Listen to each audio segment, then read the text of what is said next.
Нарастающая напряженность в регионе все чаще проявляется не только в военных действиях и дипломатических сигналах, но и в информационном пространстве, которое в Турции традиционно используется как продолжение государственной политики.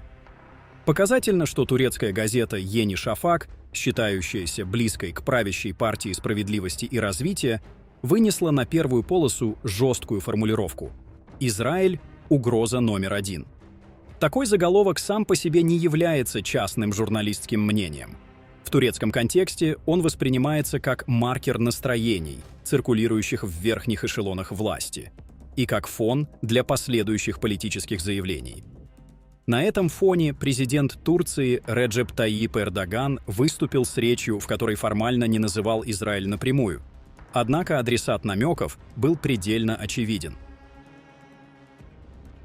Эрдоган апеллировал к исторической роли Турции как убежища для преследуемых, подчеркнув: «На протяжении всей нашей истории мы были убежищем для угнетенных, открывая свои двери без различия религии, языка или происхождения. От евреев, спасавшихся от инквизиции и нацистских преследований, до тех, кто нуждался в помощи на Кавказе, Балканах, в Африке и Азии, мы всегда приходили на помощь обездоленным. Так было в прошлом, так есть сегодня и так будет всегда», — сказал Эрдоган. Эта риторика, построенная на исторической памяти, в реальности служит инструментом морального давления, позволяя Анкаре позиционировать себя как носителя высшего гуманитарного стандарта на фоне действий Израиля в Газе. Далее тон выступления стал заметно жестче. Эрдоган заявил: «Я говорю предельно ясно. Будь то в Восточном Средиземноморье, в Эгейском море или где бы то ни было еще, мы не позволим попирать наши права. Те, на чьих руках кровь более чем 70 тысяч палестинцев, ничем не отличаются от жестяных банок. Мы также не допустим нарушения прав и интересов турок-киприотов». В этих словах переплетаются сразу несколько направлений турецкой внешней политики. От палестинского вопроса до Кипра и морских споров, что указывает на стремление Анкары увязать разные треки в единую линию противодействия Израилю и его союзникам. Ответная израильская позиция, напротив, демонстрирует закрытость и принципиальность. Израильский политический источник заявил: «Турки не будут частью международных сил в Газе. Ни с вооруженными, ни с невооруженными военнослужащими. Это невозможно. Точка». Эта формулировка подчеркивает не тактическое несогласие, а стратегическое недоверие, которое в Иерусалиме испытывают к Анкаре, особенно после резкой антиизраильской риторики турецкого руководства. Тем не менее, даже на фоне столь жесткой позиции США продолжают искать компромиссную формулу, при которой Турция все же могла бы быть включена в международный механизм в Газе. Рассматриваются варианты ввода символического контингента турецких военнослужащих, присутствие невооруженных солдат или достижение договоренности в обмен на шаги Анкары против высокопоставленных представителей Хамас.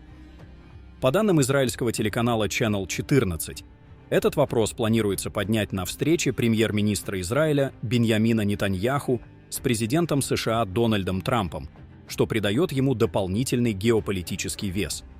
Отдельным и крайне чувствительным пунктом повестки остается тема истребителей F-35. Нетаньяху публично подчеркнул: «Воздушное превосходство Израиля на Ближнем Востоке является одним из ключевых столпов нашей национальной безопасности. Мы продолжим обеспечивать наших выдающихся пилотов лучшими возможностями и прилагать усилия для того, чтобы предотвратить получение этих возможностей теми, кто не должен ими обладать. Мы не допустим, чтобы истребители F-35 оказались у тех, кто не должен ими владеть». Эти слова фактически адресованы Турции и отражают обеспокоенность Израиля возможным изменением баланса сил в регионе в случае возвращения Анкары в программу F-35. На первый взгляд может показаться, что Израиль постепенно оказывается в кольце враждебных государств. Однако при более внимательном анализе картина выглядит сложнее. В регионе у Израиля сохраняется потенциал для тактических союзов с национальными и религиозными меньшинствами, чьи интересы резко расходятся с доминирующим мусульманским большинством. Речь идет об алавитах в Сирии, алевитах в Турции, маронитах в Ливане, коптах в Египте, курдах, ассирийцах и других группах, которые исторически склонны искать внешнего покровителя в противовес большинству. Особое место в этом ряду занимают друзы – замкнутая и воинственная община, проживающая в Сирии и Ливане, и достаточно успешно интегрированная в Израиле. Несмотря на их малочисленность, друзы обладают высоким уровнем внутренней сплоченности и способны оказывать серьезное давление на окружающую среду. Теоретически, именно они могли бы стать основой буферного образования между Израилем и Сирией. Однако, на практике признаков целенаправленной и системной работы Израиля в этом направлении пока не видно.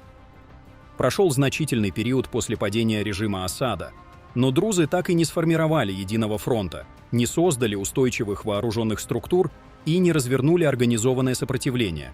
Их выступления носят спонтанный характер и быстро сходят на нет. Причины такого положения могут быть разными. От ограничений со стороны США до внутренних разногласий между израильскими политиками и военными.